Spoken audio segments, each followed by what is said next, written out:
All right, let's jump right into this. Today, we're looking at a truly extraordinary and honestly pretty hilarious folktale. It's a story where the supreme divine literally comes down to earth just to eat dinner with a hungry, entirely uneducated, and intensely practical devotee. It's an explainer that beautifully contrasts those rigid traditional rituals we're so used to with the raw, unfiltered power of just innocent faith. So, we have to start with this really profound question. What actually happens when God himself comes down to eat a devotee's meal? Well, to answer that, we need to meet our protagonist. His name is Adhaya. He's an orphan living by the banks of the Ganges, and he has this one very defining characteristic. He claims he needs exactly 2.5 kilograms of food per meal just to survive. That's a lot of food. And it's actually where his name, Adhaya, comes from. It refers to that 2.5 measure. Anyway, one day a local guru invites this hungry orphan to come live in his ashram. Adhaya happily agrees, but he has one very strict condition. He says he absolutely must get his 2.5 kilos of bread, along with all the rice and lentils he can physically eat. The guru is kind of amused by this, and he agrees. But, as you might guess, they soon hit a massive roadblock. And that brings us to the ashram's rule and the inevitable clash with Adhaya. You see, the ashram has a very strict policy. On the holy days of Ekadashi, which happen twice a month, everyone fasts. Literally no stoves are lit anywhere. But Adhaya, he flatly refuses to starve. He firmly demands his minimum 2.5 kilo ration. Now, the guru doesn't want to lose the boy, so he comes up with a clever compromise. He tells Adhaya he can take his raw ingredients, go way out into the forest, and cook his meal out there.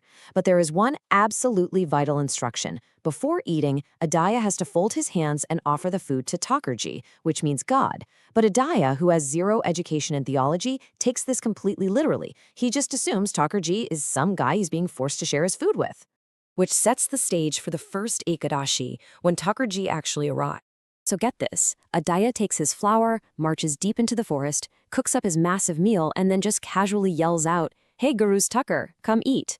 He isn't braying at all. It's literally like he's calling a roommate to the dinner table. And because his call is completely devoid of ego and just full of pure innocence, God actually answers.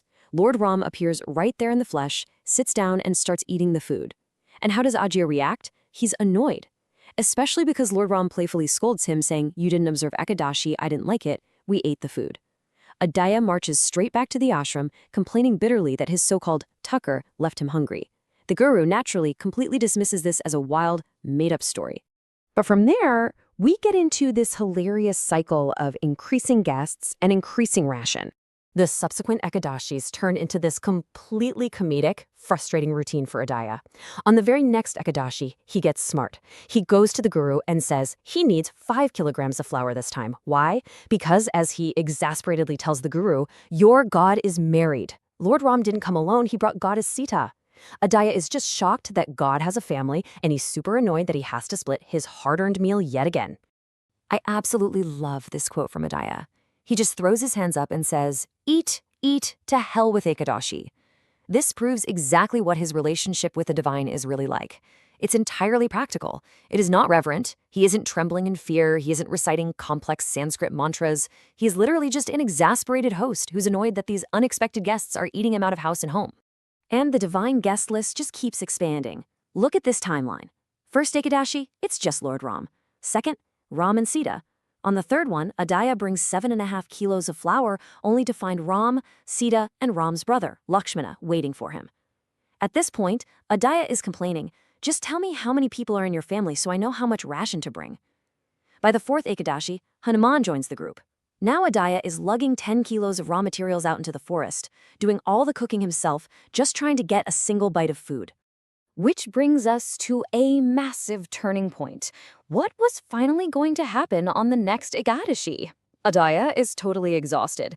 He's doing all the heavy lifting for these divine freeloaders, so he decides to completely change his strategy. He demands a whopping 20 kilos of ration from the ashram. The guru thinks he's completely lost his mind, but Adhaya has a master plan. And that plan leads us right here. God cooked his own meal. On this fifth Ekadashi, Arya doesn't cook a single thing. When the divine family shows up, he just crosses his arms and basically says, "Nope, I've been cooking for you guys for 4 Ekadashis. Today, you are doing the work." He literally delegates chores to the supreme deities of the universe. Step 1, Lakshmana, you cut the firewood. Step 2, Hanuman, light the fire. Step 3, Goddess Sita, you prepare the meal. And the absolute most beautiful part of this, Lord Ram warmly accepts it. He happily helps cook a feast for his innocent devotee. But right as they're about to eat, we hit the true climax of the story, the Thakur of the Thakur. So the feast is finally prepared, and Adhaya is ready to dig in. But Lord Ram stops him. He says, wait, just as you had to offer food to your guru's Thakur, I too must offer this food to my Thakur, the Lord of the universe. And suddenly, the dusty forest just transforms.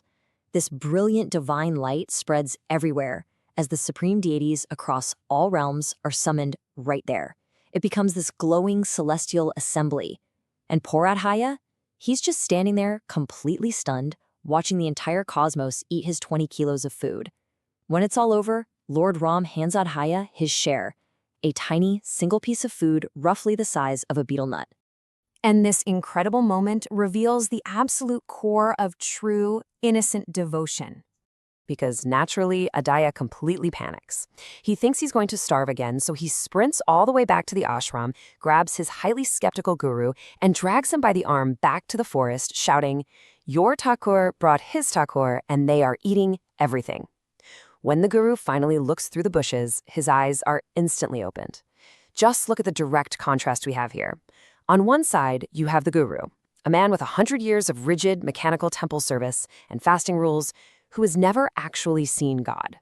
On the other side, you have Adhaya, zero scripture, zero fasting, but possessing this innocent, unquestioning, and beautifully childlike devotion. In that moment, the guru realizes that his century of empty rituals achieved basically nothing, while this boy's pure, unfiltered innocence summoned the entire universe. Overcome with emotion, the enlightened guru actually falls to the ground, weeping. He looks up at his uneducated disciple and says, "I should fall at my Ram's feet, but still, I fall at yours. You are great." He fully acknowledges that Adhaya's simple, genuine love is the ultimate spiritual achievement. Which brings us to our final thought for today's explainer. In our own lives, right now, as we pursue all these complex rules, these rigid rituals, and we try so hard to do everything perfectly by the book, have we forgotten the simple power of an innocent heart? Adhaya didn't need a theology degree to sit and eat with the divine. He just needed to be genuine. Keep that in mind the next time you find yourself getting totally bogged down in the complicated rules of life. Thank you so much for joining me on this explainer, and I will catch you in the next one.